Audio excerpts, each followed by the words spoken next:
بسم الله الرحمن الرحيم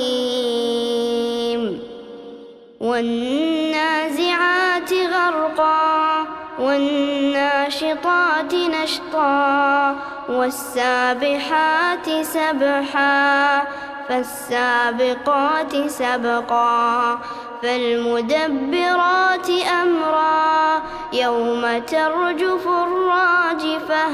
تتبعها الرادفة قلوب يومئذ واجفة أبصارها خاشعة يقولون أئنا لمردودون في الحافرة أئذا كنا عظاما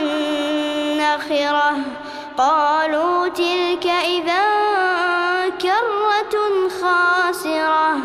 فإنما هي زجرة واحدة فإذا هم بالساهرة هل أتاك حديث موسى إذ ناداه ربه بالوادي المقدس طوى اذهب إلى فرعون إنه طغى فقل هل لك إلى أن تزكى وأهديك إلى ربك فتخشى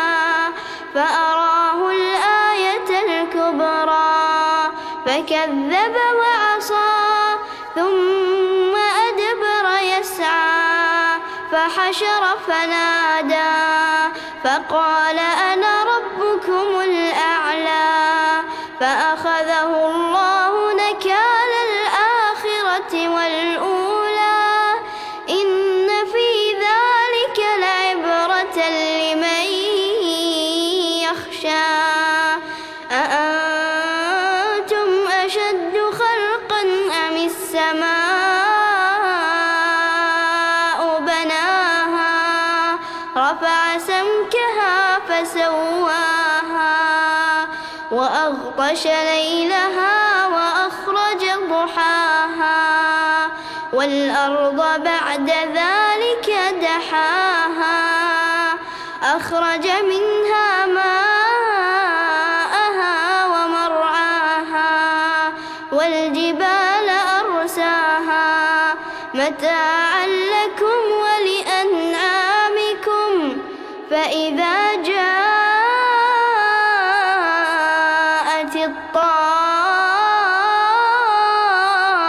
الطامة الكبرى يوم يتذكر الإنسان ما سعى وبرزت الجحيم لمن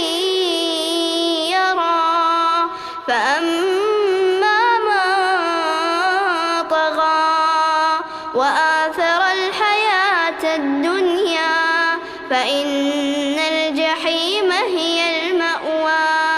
وأما من خاف مقام ربه ونهى النفس عن الهوى فإن الجنة هي المأوى يسألونك عن الساعة أيان مرساها فيم أنت من ذكراها إلى ربك منتهاها إنما أنت